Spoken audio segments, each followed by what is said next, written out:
Good morning friends, मैं रमाकांत शर्मा और Shri Krishna college Manoharpur की ऑनलाइन क्लासेस में मैं आपका स्वागत करता हूँ। ठीक है, लास्ट ईयर हमने लास्ट जो वीडियो था उसमें हमने बात कर ली थी कोशिका झिल्ली या प्लाज्मा झिल्ली के कुछ गुणों की, और उन गुणों में हमने पारगम्यता को, परासरणता को, दोनों को देख लिया था। वैसे तो कुछ गुण है, ये सारे गुण लिखे हुए हैं यहाँ पे, पारगम्यता, परासरण, विसरण, सुगमित विसरण, सक्रिय विवरण, ये सारे इनके गुण हैं कोशिका झिल्ली के। लेकिन इनमें से दो गुणों की, पारगम्यता को और परासरणता को, हमने लास्ट वीडियो तक कंप्लीट कर लिया था। उसके बाद हमारे कुछ 3 गुण और थे जिन्हें हमें आज इस वीडियो में कंप्लीट करना है। ठीक है, तो टॉपिक वही है, कोशिका झिल्ली या प्लाज्मा झिल्ली के गुण। और आज इस गुण में हम लेंगे विसरण के साथ। सबसे पहले स्टडी करेंगे विसरण या फिर डिफ्यूजन की। ठीक है, कि विसरण या फिर डिफ्यूजन क्या होता है, व्हाट इज डिफ्यूजन या फिर व्हाट इज विसरण। विसरण क्या होता है या डिफ्यूजन क्या होता है, सबसे पहले बात करते हैं इसकी। तो देखिए, सबसे पहले विसरण क्या होता है। विसरण एक प्रकार का निष्क्रिय अभिगमन है।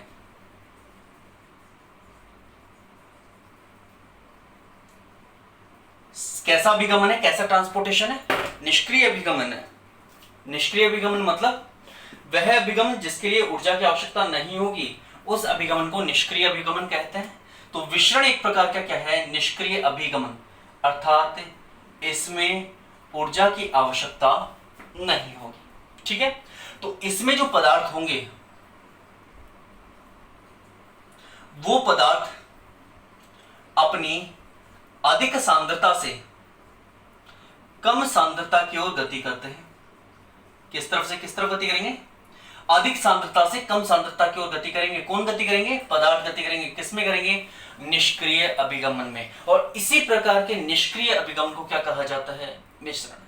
तो विसरण भी कोशिका झिल्ली का क्या है, एक गुण है। इस गुण में क्या होगा, इस गुण में पदार्थ अपनी अधिक सांद्रता से किस तरफ गति करेंगे, कम सांद्रता की ओर। ठीक है, इसका मतलब जैसे कि विसरण की एक सामान्य क्रिया बताता हूं आपको, जैसे कि आपने पहले भी खूब पढ़ा इसके बारे में, कि यदि किसी प्रयोगशाला में अमोनिया की बोतल, जैसे अमोनिया की बोतल है, इस बोतल का ढक्कन हटा दिया जाए तो पूरी प्रयोगशाला में अमोनिया की गंध हो जाती है। क्यों, क्योंकि इस बोतल में अमोनिया कैसे भरी हुई है, अधिक सांद्रता पर, जबकि जो प्रयोगशाला में थी उसमें अमोनिया की सांद्रता कैसे थी, कम। तो पदार्थ कहां से कहां गया, अधिक सांद्रता से कम सांद्रता की ओर। ठीक है, तो इसी को हम क्या कहते हैं, इसी को हम कहते हैं विसरण। तो ये भी क्या है, कोशिका झिल्ली का एक विशिष्ट गुण है।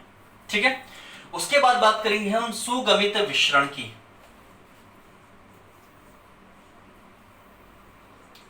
नेक्स्ट पॉइंट आएगा हमारे पास, सॉरी ये थर्ड है और ये फोर्थ है, सुगमित विसरण।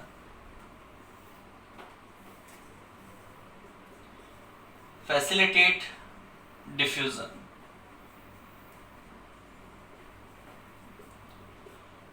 सुगमित विसरण या फैसिलिटेट डिफ्यूजन क्या होता है। देखिए, विसरण में क्या हो रहा है, पदार्थ अपनी अधिक सांद्रता से कम सांद्रता की ओर जा रहा है। सेम चीज इसमें भी क्या होगा, सुगमित विसरण में भी क्या होगा, पदार्थ अपनी अधिक सांद्रता से कम सांद्रता की ओर ही जाएगा। लेकिन इस प्रकार के विसरण में हमें किसी सुगमन की आवश्यकता होगी, मतलब किसी फैसिलिटेटर की आवश्यकता होगी, मतलब किसी वाहक की आवश्यकता होगी। पदार्थ अपने आप गति नहीं करेगा। और ये कब होता है, जब गति करने वाले पदार्थ आकार में क्या हो, बड़े हो। ठीक है, तो जब बड़े आकार के कार्बनिक पदार्थों का परिवहन होता है, तो यह परिवहन साधारण विसरण के द्वारा नहीं हो सकता, क्योंकि ये क्या है, बड़े आकार के कार्बनिक अणु है। तो इन बड़े आकार के कार्बनिक अणुओं के परिवहन के लिए हमें किसी वाहक प्रोटीन की आवश्यकता होती है या किसी वाहक पदार्थ की आवश्यकता होती है। इस वाहक प्रोटीन या ये जो वाहक पदार्थ है, इसे परमेजेज कहा जाता है।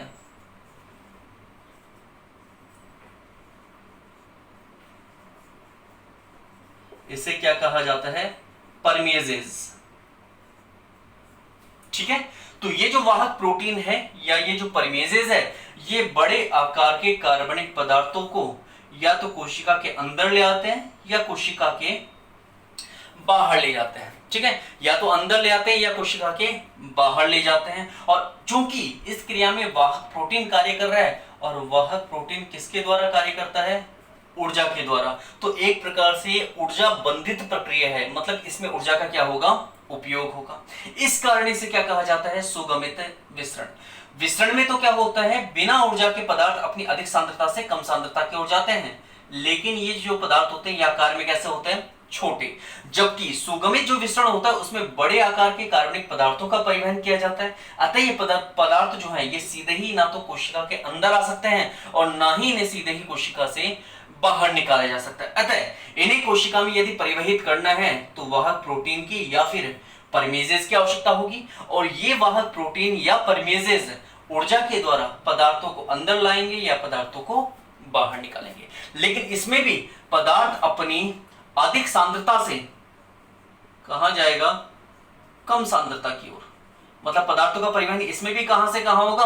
अधिक सांद्रता से कम सांद्रता की ओर। इसलिए तो विसरण है। लेकिन सुगमित शब्द पहले लगा हुआ है, तो सुगमित का मतलब होगा किसी आपको वाहक प्रोटीन या फिर ऊर्जा की आवश्यकता होगी। तो वह विसरण जिसमें बड़े पदार्थों के, बड़े कार्बनिक पदार्थों के परिवहन के लिए वाहक प्रोटीन अथवा परिमेज की आवश्यकता होती है, ऐसे परिवहन को सुगमित परिवहन कहा जाता है। और इस प्रकार के परिवहन में ऊर्जा की आवश्यकता होती है। ठीक है, तो बड़े आकार के कार्बनिक पदार्थों का परिवहन किसके द्वारा किया जाएगा? सुगमित विसरण के द्वारा। ठीक, तो आपका सुगमित विसरण भी हो गया। एक बचेगा आपका सक्रिय अभिगमन।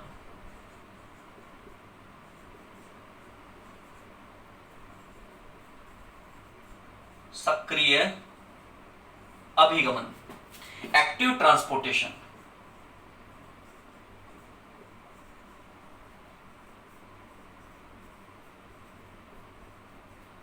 सक्रिय अभिगमन या फिर एक्टिव ट्रांसपोर्टेशन। अब ये सक्रिय अभिगमन या एक्टिव ट्रांसपोर्टेशन क्या होता है? ये भी एक प्रकार का ट्रांसपोर्टेशन ही है, ये भी एक प्रकार का क्या है? परिवहन है, लेकिन ये परासरण की तरह होता है। मतलब क्या होगा?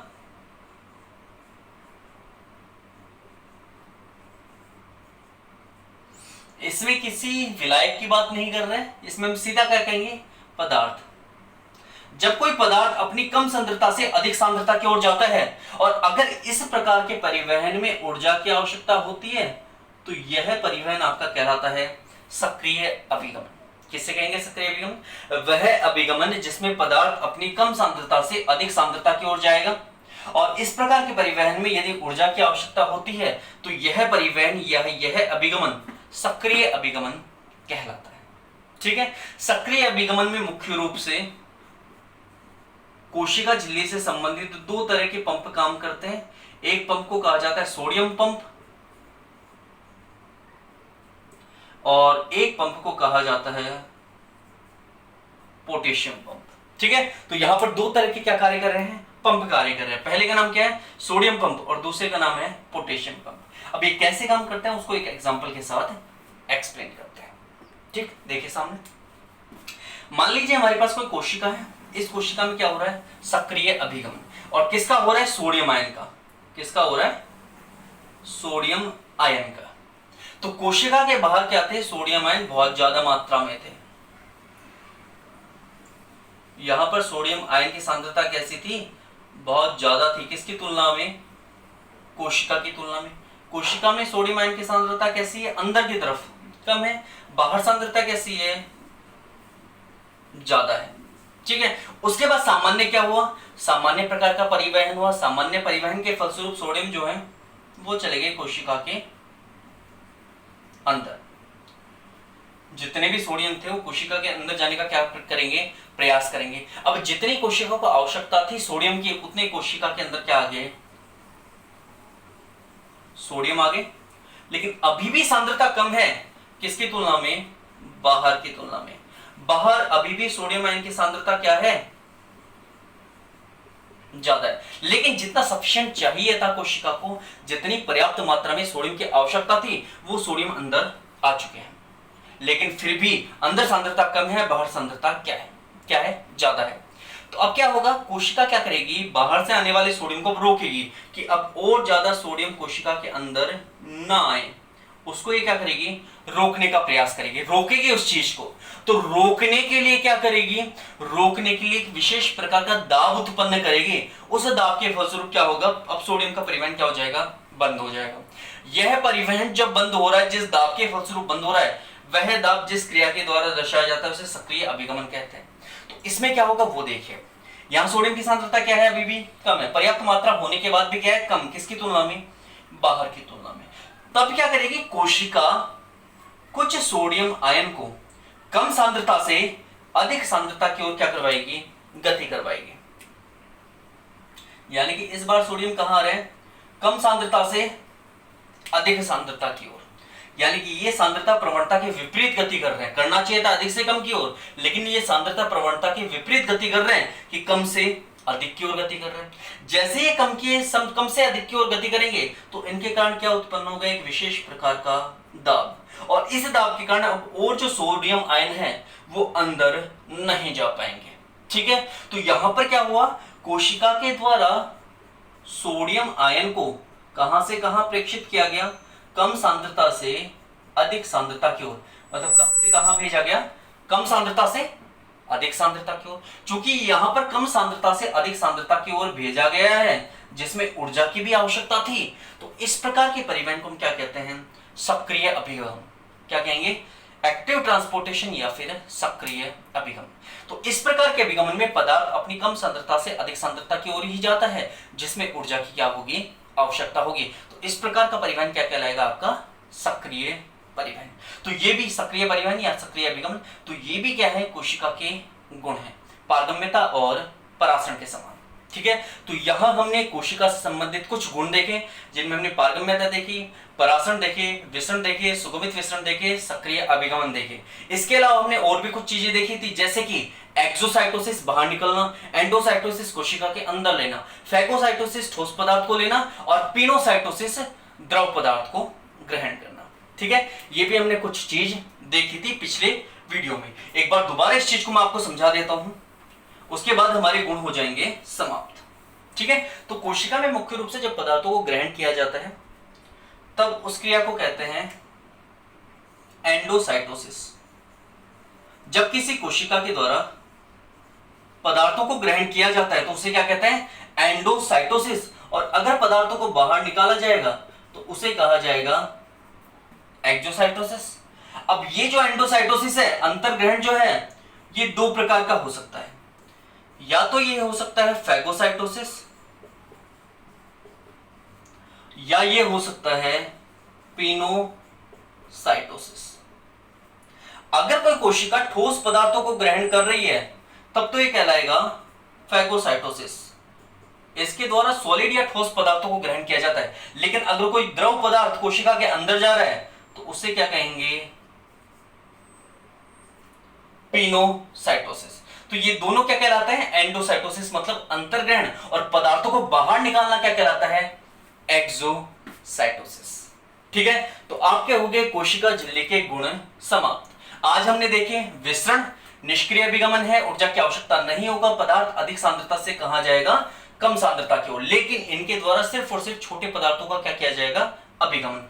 सुगमित जो विसरण होगा उसमें बड़े आकार के कार्बनिक पदार्थों का अभिगमन किया जाएगा, जिसके अंदर कुछ विशेष प्रकार के वाहक प्रोटीनों की आवश्यकता होगी। ये वाहक प्रोटीन क्या कहलाते हैं, परिमेजेस, जो ऊर्जा के द्वारा क्या करेंगे, पदार्थों का परिवहन। और लास्ट था हमारा सक्रिय अभिगमन। सक्रिय अभिगमन में पदार्थ अपनी कम सांद्रता से अधिक सांद्रता की ओर जाता है, जिसके लिए किसकी आवश्यकता होगी, ऊर्जा की। उसके बाद मैंने आपको बताया एंडोसाइटोसिस और एक्सोसाइटोसिस। एंडोसाइटोसिस दो प्रकार का, फैगोसाइटोसिस जो सॉलिड मतलब ठोस पदार्थों का परिवहन करेगा, दूसरा पिनोसाइटोसिस जो द्रव पदार्थों का परिवहन करेगा। तो ये थे आपके कोशिका झिल्ली के गुण। तो एक तरह से कोशिका से संबंधित जितना भी परिचय था वो सारा हो चुका है समाप्त। अब स्टार्ट होंगे आपके कोशिकांग, और कोशिकांग में सबसे पहले स्टार्ट होगा आपका केंद्र। ये आपके लिए एक नया चैप्टर होगा, अच्छा चैप्टर है, बहुत अच्छा है, तो इसका कोई भी वीडियो आप मिस नहीं करेंगे। ठीक है, लेकिन उससे पहले मैं आपको छोटा सा इंट्रोडक्शन दे देता हूं, क्योंकि अब हमारा नया टॉपिक स्टार्ट होगा जिसे हम क्या कहेंगे, कोशिकांग। और इस कोशिकांग में भी हम कौन सा स्टार्ट करेंगे, केंद्रक या फिर न्यूक्लियस। ठीक है, तो जितने भी कोशिकांग जीवों की कोशिकाओं में पाए जाते हैं उन कोशिकांगों को हम 3 भागों में बांट सकते हैं। एक, दोहरी झिल्ली वाले कोशिकांग। कैसे कोशिकांग? दोहरी झिल्ली वाले कोशिकांग। एक, एकल झिल्ली वाले कोशिकांग और एक झिल्ली विहीन कोशिकांग। कैसे कोशिकांग? झिल्ली विहीन कोशिकांग। तो कोशिकाओं में 3 प्रकार के कोशिकांग देखे जाते हैं। पहला दोहरी झिल्ली वाले कोशिकांग, दूसरा एकल झिल्ली वाले कोशिकांग और तीसरा झिल्ली विहीन कोशिकांग। वे कोशिकांग जिनके चारों डबल झिल्ली हो, दोहरी झिल्ली हो, डबल मेम्ब्रेन हो, ऐसे झिल्ली वाले क्या कहलाएंगे? दोहरी झिल्ली वाले कोशिकांग। एग्जाम्पल क्या क्या है इसका? एग्जाम्पल है प्लास्टिड मतलब लवक और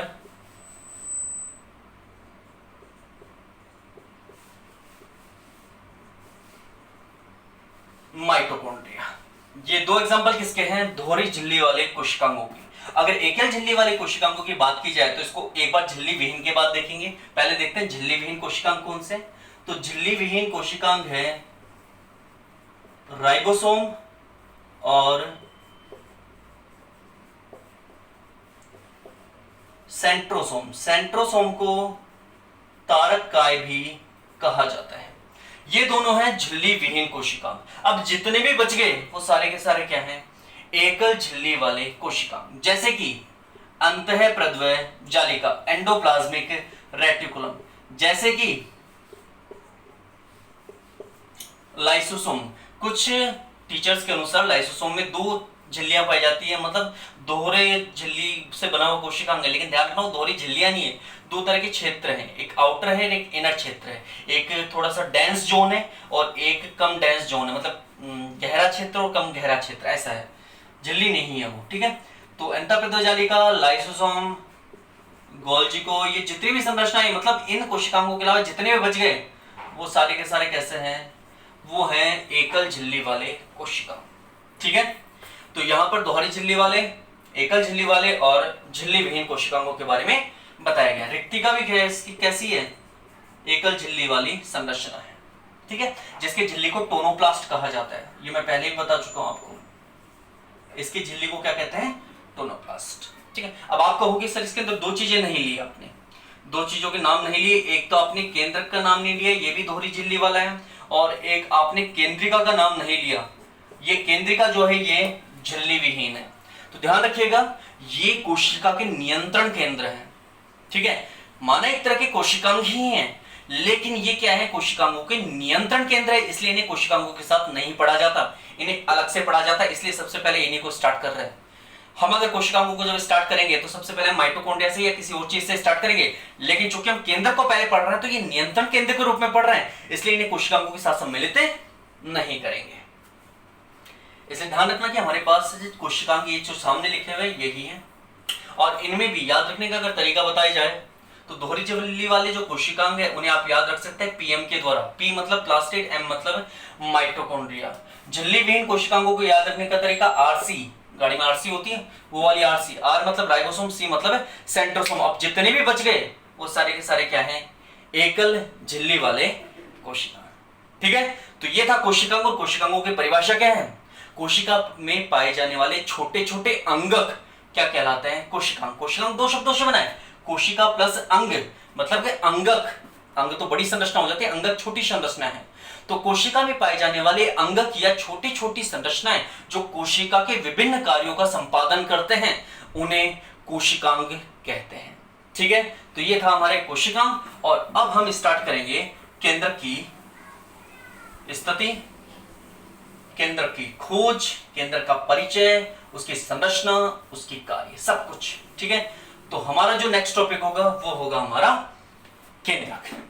ठीक है, इसको स्टार्ट करेंगे हम नेक्स्ट वीडियो से। तो अब नेक्स्ट जितने भी क्लासेस होंगे उनमें से एक भी क्लास आपको मिस नहीं करनी है, इसलिए स्टार्ट करेंगे केंद्रक के साथ। ठीक है, चलिए, थैंक यू सो मच।